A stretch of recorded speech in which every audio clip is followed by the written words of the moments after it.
In this continuation episode of my battle with the devil, the night I made a covenant with darkness, you are about to hear one of the darkest confessions ever shared on this channel. This is someone who came face to face with spiritual darkness, and survived to tell the story. This is the journey of a man who thought he was chasing success, but ended up making a covenant that nearly destroyed his soul. Because on the night he made that covenant with darkness, something entered his life. Something he could not see, but could feel. Something that began to own him. So before we dive in, let me warn you, this is not just another testimony. This is a battle between a human soul and the devil himself. What happened that night still haunts him. Listen carefully to the end, because inside this confession is a warning someone watching right now desperately needs. A moment, a choice, that could save a life. You're watching Dangerous African Confessions HD, the home of real confessions, hidden spiritual battles, and stories that expose what many people are afraid to speak about. Before we begin, tell me in the comments, have you ever felt darkness trying to pull you closer? Your story may help someone fighting the same battle. Now, let's step into the night it all began. I must say that, in that room that night, my breath collapsed in my chest. My heart stopped for a moment. I tried to look at the man who brought me, but my neck wouldn't move. It felt like invisible chains were wrapped around me. The presence circled me, I couldn't see it, but I could feel it. Every part of me trembled. It was like something was scanning me, studying me, measuring me. Then it happened. A sharp, cold sensation wrapped itself around my spirit. Not my body, my spirit. It felt like something reached inside me and touched the deepest part of my soul. I felt it claim me, mark me, stamp something invisible onto my being.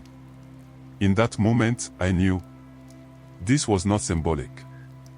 This was not a ritual of tradition or culture. This was not harmless. I had crossed a line. This was real. And I had just given darkness legal access to my life. The candle suddenly steadied. The air began to warm. The ringing in my ears faded. And then, as if nothing supernatural had just happened, the man walked into the circle, picked up the wooden box, and smiled at me. Not a comforting smile. A knowing smile. A satisfied smile. He placed a hand on my shoulder and said calmly, "You will start seeing changes immediately." And he was right. But what he didn't say, what he intentionally hid, was the price. He didn't tell me that every blessing from darkness carries a curse. He didn't tell me that every gift from evil demands something in return. He didn't tell me that the covenant I signed that night would follow me home, into my sleep, into my mind, into every corner of my life. As we left the compound, I looked back at the candlelit room. The flames flickered one last time, almost as if they were waving goodbye. I didn't know then, but that night would become the beginning of the greatest spiritual battle I had ever faced. The devil had accepted my offering, and now, I belonged to him. The night after the covenant was when the true horror began. People think covenants show their power gradually, but mine started immediately. I remember lying in my bed that first night, trying to convince myself that what happened at the compound was just ritual. Nothing more. But deep down, I knew something had shifted inside me. It wasn't a feeling, it was a presence.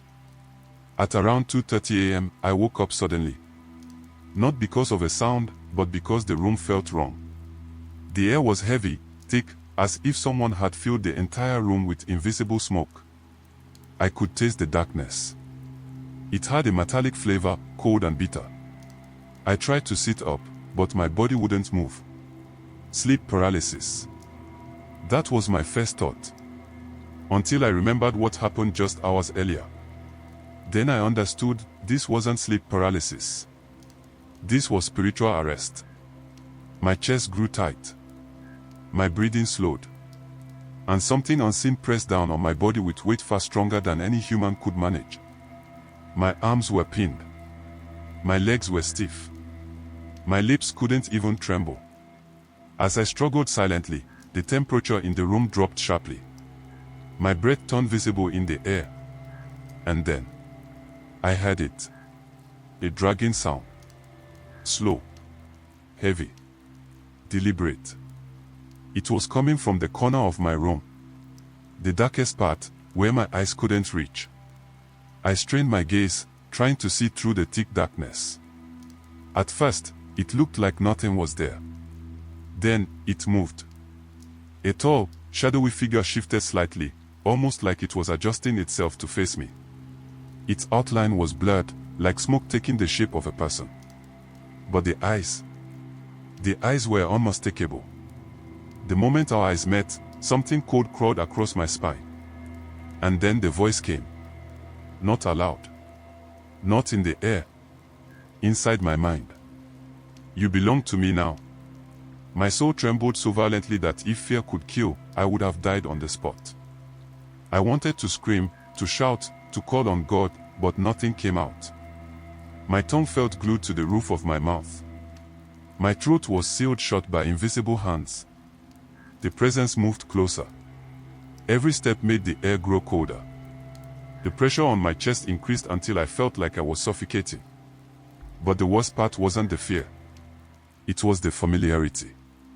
It felt like the same presence I encountered in the circle.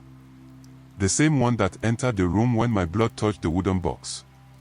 The same one that whispered inside my head. It had followed me home. The shadow leaned over me. Closer. Closer. Closer. And then I felt it. A cold fingertip pressed onto my forehead.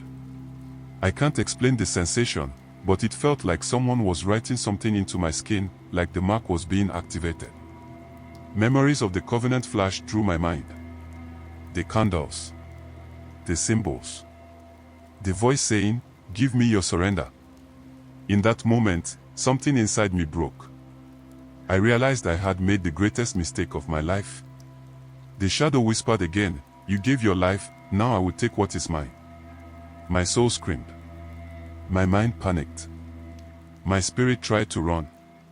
Then suddenly, a loud bang echoed through the room, like something heavy had been dropped. The pressure lifted instantly. The shadow stepped backward, hissing like it had been burned. My body jerked as I regained control of my limbs. I shot up from the bed, gasping for air. The room was still cold, still dark, still heavy. But the presence had withdrawn, just enough for me to move. That was the first attack. But definitely not the last. From that night on, my life became a battlefield. During the day, everything seemed normal. People began treating me with sudden respect. Doors opened for me. Favors came in strange ways. Exactly as the man had promised. But at night I lived in terror. You see, every time the sun went down, I felt a pull, like something calling me, reminding me of the covenant. The attacks grew worse. Sometimes it was footsteps pacing my room. Sometimes it was whispering, low, angry, unintelligible. Sometimes it was laughter, cold, hateful, mocking. And sometimes, it was physical. One night, I woke up to the sensation of someone sitting on my bed. The mattress sank beside me. I could feel the indentation, the weight. Slowly, the weight moved closer and closer until it was lying next to me. Tears rolled down my cheeks. I felt a cold breath on the back of my neck. A hand, icy, bone-thin, slid across my shoulder. And then the voice came again, "You are mine." I couldn't take it anymore. My mind started breaking. I began losing touch with reality.